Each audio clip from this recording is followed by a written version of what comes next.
तर मला इंग्लिश येत नाही ना. सत्य सांगायला काय हरकत आहे. बाकी वेदामध्ये 4ही वेद आहे. जगातल्या सगळ्या ग्रंथ 1700 ग्रंथ वाचले मी.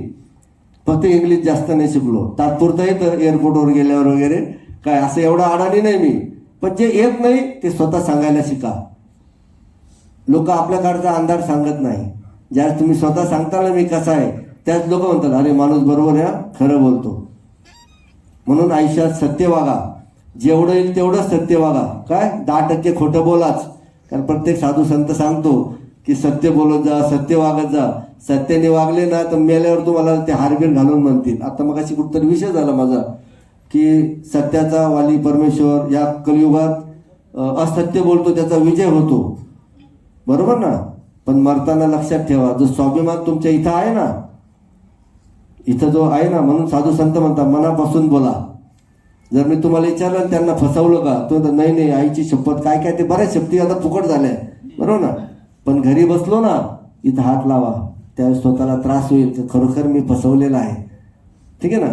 म्हणून सत्य करा, कोणाला जास्त फसू नका. कारण व्यवहारात फसवलेलं चालतं. मी जर माझं जर सगळेच गुरु म्हणून जर ऐकलं, व्यवहार सरळ केला, तर मला नाही वाटत तुम्ही 1 महिन्यात घरी बसताल, बरोबर ना. म्हणून आध्यात्मिक दृष्ट्या जेवढं करायचं, रोज आईवडिलांच्या पाया पडा.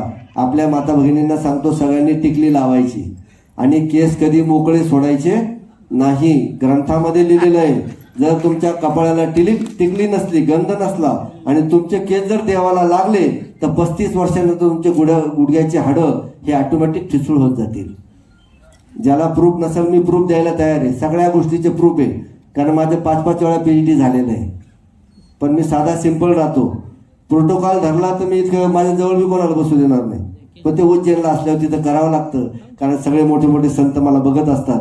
मी प्रोटोकॉल जर पाळला नाही तर समितीमधून मला बाहेर काढतील. पण ते गेल्यावर परत हात देऊन बोलतो काय चाललं बाबा, कसे आहात. कारण हे प्रेम आहे तुमचं माझं. आपलं प्रेम जर टिकलं नाही